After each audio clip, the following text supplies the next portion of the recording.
Okay, good morning. So, recently I read the book, The Psychology of Money. I was speaking with a friend, and that's how these conversations go. They come out of friendly conversations. And I recommended that they take a look at this book, and the feedback I received was wow, it seemed like you learned a lot of stuff from this book. And the truth of the matter is that over the years, I have learned a lot of stuff, and this book was able to capture a lot of it in 5 hours. So basically, what I'm going to do today, and I did recommend it in one of my previous videos, I'm just going to go over some of the points that I thought were really great that resonated with me. So before I get too deep into the topic, just a reminder that these are my own personal opinions, no guarantees, and everyone has their own personal preferences. Okay, so what are the 8 things that resonated with me? So the book does have a lot more than that, but as I went through and I pulled out, okay, what should I really talk about? These were the 8 things that showed up. One, doing well with money has more to do with how you behave than how smart you are. There are a lot of smart people out there that don't make as much money as they could. And there are people who aren't that smart or they're just average who make a lot more money.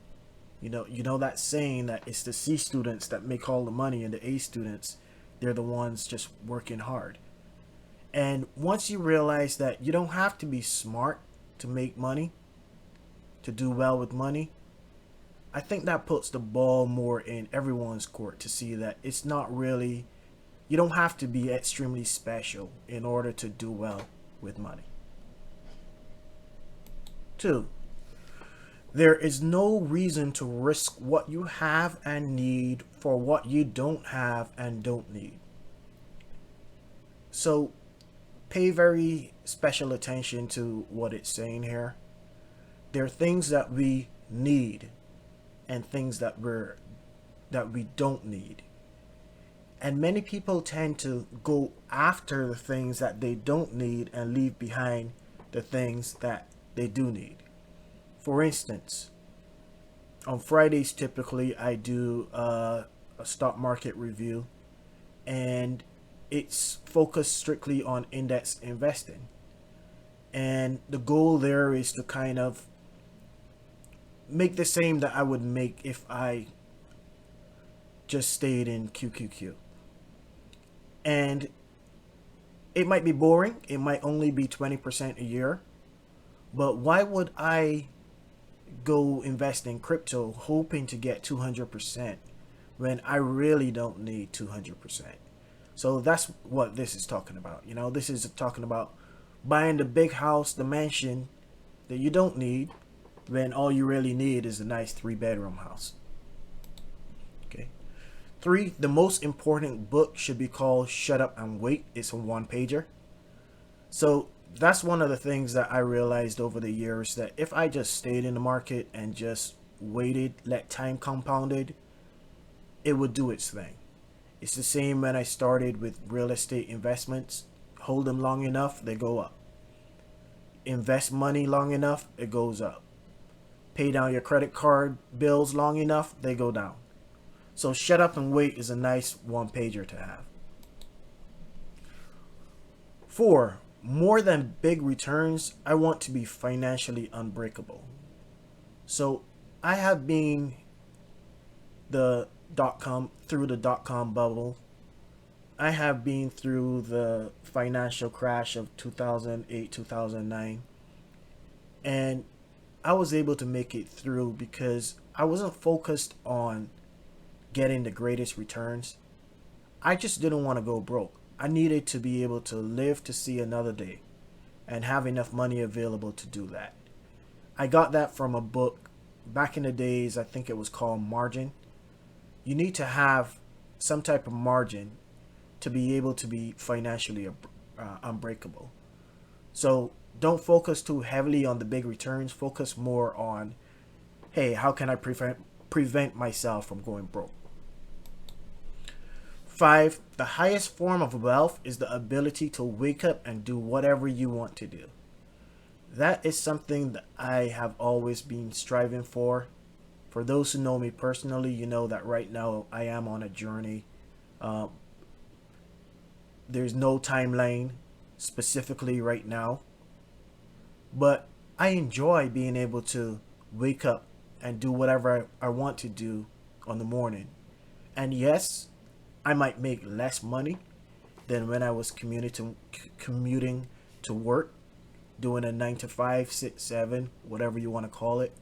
But to me, this I feel a lot more wealthier just being able to wake up and do whatever I want to do. 6, people who say they want to be a millionaire are really saying that they want to spend $1 million. This was an interesting one for me. I speak to people, and yes, the thought is I want to be a millionaire, but millionaires have slightly different habits. The average millionaire, they are not the ones that would go out and spend $1 million. They just want to be able to enjoy the finer things in life and be secure. So most people who say that they want to be a millionaire are really saying that they want to spend $1 million. And if you can change that thought process, it will help you get closer to being a millionaire. 7, building wealth has less to do with your income and returns and more to do with your savings rate. So any financial recording that I create will always harp on that savings rate.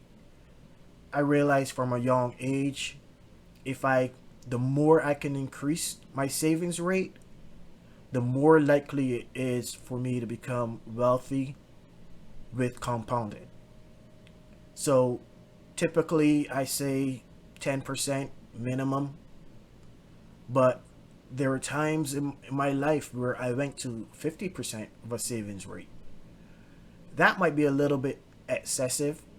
So for me, if I'm at 30% savings rate, I'm good, because at the end of the day, you still want to be living your life the way you want to live it. Spend your money on the things that are meaningful for you, but continue to build that savings rate. And finally, the last one, less ego, more wealth. So ego is there to protect you, but ego also has a habit of getting in the way of you achieving what you really want to achieve. I relate ego more so to comparison. There are a lot of people who spend money they don't need to spend to impress people they don't even like or don't even care about them. In the book, there's an example that references being able to drive a nice car. Just because you bought like one of the most expensive cars and you feel good doing that, it doesn't mean that when someone sees the car, they're looking at the person who's driving it. They're probably just looking at the car, wishing they had it. So less ego, the more you can reduce your ego, the more likely it is for you to build wealth. So these are just the 8 things that popped out for me. Feel free to go ahead and read the book and see what else is in there that might be meaningful. But I just thought that I should share it. Have a great day.